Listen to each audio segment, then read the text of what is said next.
Hola, buenas noches, bienvenidos a una nueva entrega del Lado Oculto. Hoy vamos a tener muchísimo gusto en recibir al ingeniero Juan Grompone. ¿Cómo te va, Juan? Bienvenido. ¿Qué tal? Muy bien. Muy bien, gusto de que nos acompañes con la excusa de este libro que en realidad salió hace ya unos cuantos meses, sí, que se llama El paradigma del laberinto. Y esto tiene que ver con tu especialidad, con tu especialización. Bueno, en cuestiones vinculadas a las telecomunicaciones, a las comunicaciones, a la informática.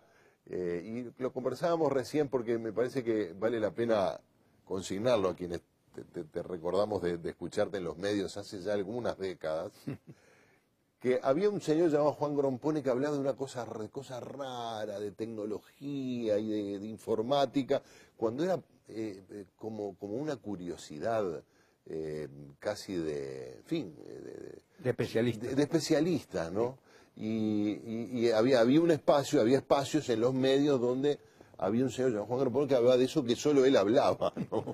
Y ahora nos encontramos con que es un tema en la comida de una familia tipo, digamos, de uruguaya, ¿no? La tecnología. La tecnología y el manejo de la información se ha convertido en un hecho absolutamente cotidiano, ¿sí?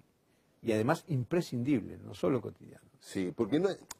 Bueno, uno dice, es imprescindible, le dice a los hijos, tenés que estudiar esto y manejar la informática, porque si no, no vas a tener trabajo, o por lo menos... Pero más que eso, se ha instalado en el centro de la vida cotidiana de la gente. Es decir, es un tema y un asunto del cual participar o no participar puede significar que quedes afuera de todo un universo de relaciones, ¿no? Es posible que en unos pocos años, o casi ahora, no haya ningún trabajo medianamente calificado que no pase por una computadora o por un equipo digital, ¿no? Es decir, arar un campo o armar un libro o cualquier otra cosa, o los medios de comunicación. Sí, ya por lo pronto harán un campo. Cosechar un campo, sí, con una cosechadora moderna supone manejo de informática digital. Claro. Pero vamos a entrar en tema después de ver este tape repasando un poco la trayectoria de Juan Grompone.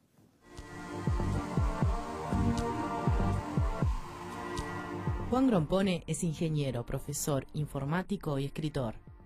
Es miembro de la Academia Nacional de Ingeniería y de la Academia Nacional de Letras de Uruguay.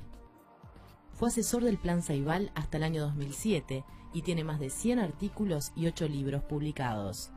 Su área de trabajo abarca la informática, la lógica, la epistemología, la divulgación científica y la literatura. Entre otros reconocimientos, ganó el primer premio Narrativa, otorgado por el MEC, y el premio Ingeniero Eminente por la región latinoamericana.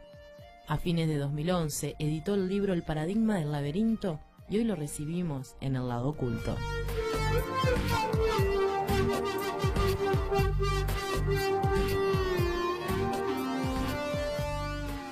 El paradigma del laberinto, la ciencia como laberinto, es uno de los capítulos, sí, del libro. Uno piensa, o quizás una visión ingenua con respecto a las tecnologías de la información, que en realidad nos ayudan a, más que de un laberinto, uno piensa que es una gran avenida iluminada, ¿no? Nos ayudan a vivir, es decir, la ciencia nos hace cada vez más fácil comprender el mundo. Pero vos lo planteás al revés, como un camino, sí, laberíntico. ¿Por qué? Sí, porque la ciencia, digamos, tiene avenidas, pero lo curioso es que tiene muchas avenidas, y a la vuelta hay una callejuela que conecta una avenida con otra, y de repente esa callejuela conduce a una avenida que desconocíamos totalmente. Es decir, eso acaba de pasar tal vez posiblemente en el CERN, con lo del bosón de Higgs, ¿no? Es decir, posiblemente ahí se abrió una callejuela que vaya a saber a dónde conduce. Es decir, esa idea, la idea no del laberinto como cosa dificultosa y peligrosa, sino el laberinto como diciendo, la realidad es muy compleja. Entonces, al lado de una cosa muy simple puede haber algo muy grande para, sí, descubrir, ¿no? Con la característica que quizás aquella vieja avenida ya nadie más la transite, ahora, sí, la humanidad se conduzca por otra. Por otra, sí, exactamente. Que a la vuelta de la esquina hay cosas sorprendentes, ¿no? O sea, por ejemplo, para empezar por algo que casi todos los televidentes deben tener claro, que son las redes sociales. Sí. Una aplicación dentro del universo de la informática y de las telecomunicaciones, o de la comunicación digital. Ha cambiado la manera de vincularse de millones de personas, o no, sí, sé si ha cambiado, le ha agregado una dimensión de contactos que nadie sabía que la necesitaba hasta que apareció, claro, Facebook probablemente, ¿no? Y que abren nuevas puertas para cosas increíbles, como por ejemplo las emergencias. En el medio de una emergencia, de un terremoto, de un tsunami, las redes sociales funcionan y permiten hacer cosas que ninguna otra cosa permite. O tal vez las campañas políticas. Yo pienso que en la política tienen un futuro muy grande, ¿no? Bueno, también la comunicación entre las personas, ni que hablar. Sí, ahí aparecen las voces críticas, por suerte, ¿no? Por suerte uno también tiene visiones críticas, sí. Pero aparecen las voces críticas que dicen, no, pero al final la gente utiliza el teléfono, se pasa mandando mensajecitos que no dicen nada, o utiliza las redes sociales para decir cualquier tipo de banalidad, o para atribuirle a Bob Marley frases que nunca dijo, o cosas así, ¿no?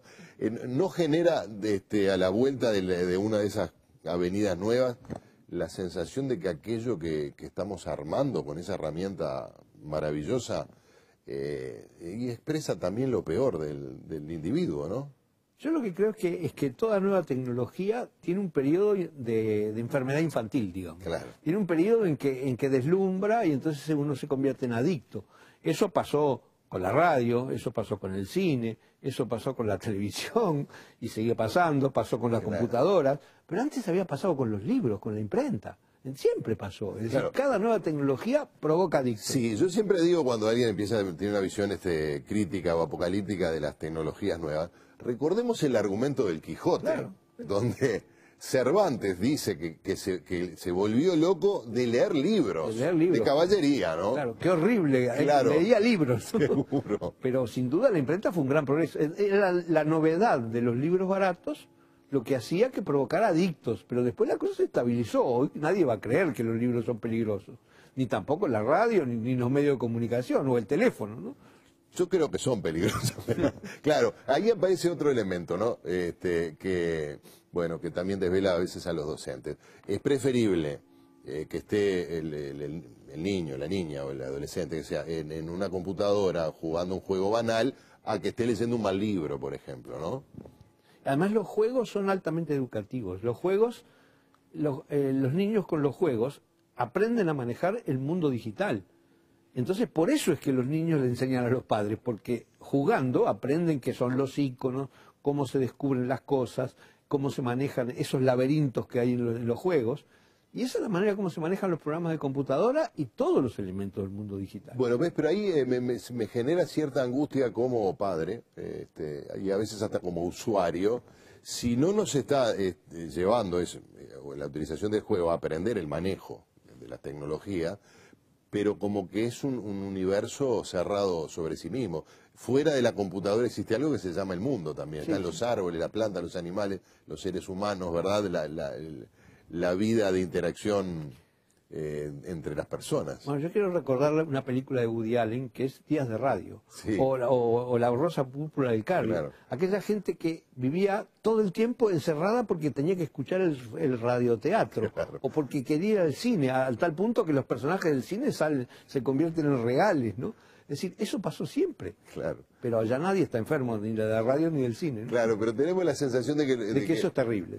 Primero de que es terrible y segundo de que es algo inédito que nunca nos pasó y como tú decís, si empezás a mirar para atrás, de Siempre. alguna manera siempre pasó, Siempre ¿no? pasó. Siempre pasó y además pasa. Es decir, llega un momento que se termina, que las cosas ocupan el lugar natural que deben, ¿no? Claro, en algún momento,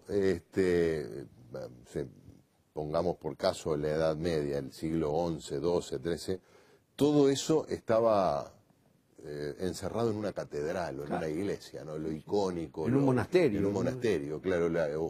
Digo, pero incluso para el público común, para el ciudadano existían común, los ¿no? libros. Las leyendas, los relatos, Sí, sí. y hoy lo tenemos en el teléfono celular. Claro, sí, sí. Y tenemos que acostumbrarnos a eso, ¿no? Posiblemente ahora se abuse, pero yo pienso que en unos años se abusará con otra cosa y eso quedará... Va desplazando. Bueno, pero ahí porque una de las reflexiones que podemos hacer es, pero entonces, ¿estamos siempre en el mismo punto los seres humanos? No, yo creo en el progreso. Para mí existe el progreso. Es decir, la luz eléctrica, el agua corriente, eso es progreso. El aumento de la duración de la vida humana es progreso. La mejora de la salud es progreso. Es decir, en general la humanidad progresa. Hay pequeñas cosas que desacomodan, pero la marcha general es de progreso. Sí, por ejemplo, ¿qué cosa? Porque claro, otra visión crítica dice, bueno, pero vivir más tiempo no necesariamente es un progreso. Puede vivir más tiempo y vivir más estresado, más angustiado, más solitario, más triste. Sí, pero yo no creo que sea así, ¿no? Es decir, yo creo que los medios de comunicación permiten cosas fantásticas. Yo tengo 2 hijos que viven en Europa y me puedo comunicar en el minuto que quiera gratis por Internet, ¿no? Mejor dicho, con la cuenta de Internet que pago siempre. Pero, de modo que eso es un gran progreso, ¿no? Los tengo al alcance de la mano y los veo, hablo con ellos, les puedo enviar cosas, ellos me mandan cosas, ¿no? Es fantástico. Sí, y lo que ocurre también es que hay un gran universo de personas que todavía están excluidas de ese tipo, pero también están excluidas del agua potable. Sí, también. Y de la luz eléctrica. Y la luz eléctrica del teléfono. Claro. Sí. Eso es necesariamente así. Tenemos que derivar hacia otros temas vinculados a, en fin, al ordenamiento económico, Sí. o el hecho de que las tecnologías sean cada vez más baratas, en alguna medida tiende a cortar esa brecha. Eso no me cabe duda, porque yo qué sé, en 1400, cuando todavía no existía la imprenta, las personas que sabían leer y escribir eran muy pocas. Y ahora se supone que es casi una condición indispensable para vivir en esta sociedad. Es decir, mejor dicho, que ni siquiera alcanza saber leer y escribir para vivir en esta sociedad, se necesitan más cosas. Claro, ya leer y escribir es un commodity, como Sí, se dice. claro, No sí, tiene- es una cosa, una precondición, es necesario y se acabó, ¿no? Sí, ya no es un tema, bueno, en algunos países supongo que lo Sí, será sí, en algunos todavía, países, el claro. tema del analfabetismo, pero hace unas pocas décadas era una variable significativa, bueno, Sí, sí. en buena parte de América Latina, por Sí, sí, ejemplo, claro. ¿no? Sí, sí, claro.